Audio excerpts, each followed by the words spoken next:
Josiah, if you'll watch this young'un for me, I'll go to the spring house and get some milk. Yeah. Okay.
Once I had no yellow mare, to the young come a tidy old. If you're hungry, if you want to prolong the life of produce, meat, or dairy, or if you need a glass of water, you simply go to the refrigerator.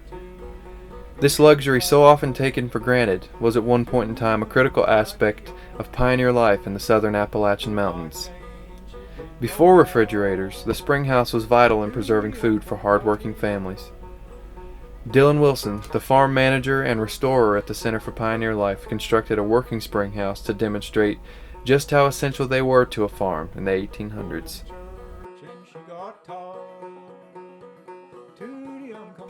The first thing that they had to look for, the settlers, when they settled here in the mountains, was water.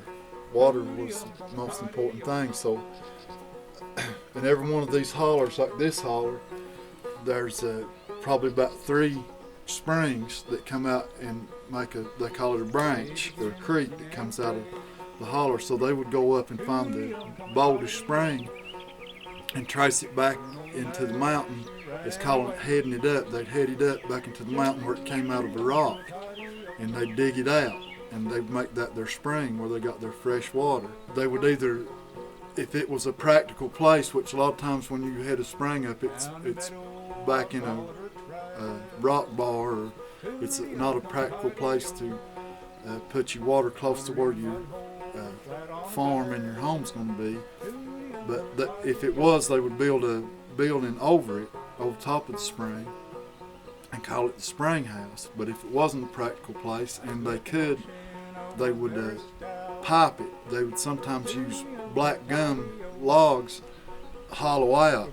They're hollow in the middle, and they would cut black gum logs, and they last pretty long underground, and they would pipe it down to a practical place and run it into the spring house. They would do that to keep leaves and settlement and keep animals out of their fresh water. But inside the spring house, they would build what's called a spring box, and it's a long trough, and the water's piped in and going down into the trough and runs down the length of the trough, and there's usually about 3 levels in it. And the deepest level, it would go like from a 6 or 8 inch level to about a foot, and then usually back up and then run out. The water's continuously running, and the cold water would pool up down in the deepest level, and they would keep what they wanted the coolest, like the milk, in that part of the trough. And the things that they kept in the spring box it was their refrigerator, is actually what it was, but they would keep their milk and butter they made, and if they made cheese, they kept their cheese in there, and eggs, and produce would keep longer. Just inside the walls of the spring house, without even being in the water, it was cool and kind of damp. And to begin with, they didn't have cement, or the materials for cement, when they started out, and that was until like after 1865, or after the Civil War period, when they started getting the materials that they could lay rocks. So they were made out of wood, and they had to they had to hew their boards out just right, and where they would swell up with water and it wouldn't leak out, and the water would continuously run. Like I said, they would either build the building over top of the spring or pipe it into the spring house to keep animals out. But one thing that they always kept in it and weren't alarmed about was they called them spring lizards, but they're salamanders, what they are. But they would let the spring lizards stay in the spring and all the way back to the spring box because they kept impurities out. The spring lizard does. So a lot of times the boys would sneak into the spring house and steal the spring lizards to use as fish bait, but they didn't want them to do that because they did keep the impurities out. She lay down in the old churchyard. Tooty-um, come a tidy-o. Our mission at the Center for Pioneer Life is to preserve the legacy of the Southern Appalachian pioneer families who settled this region and experience how they lived.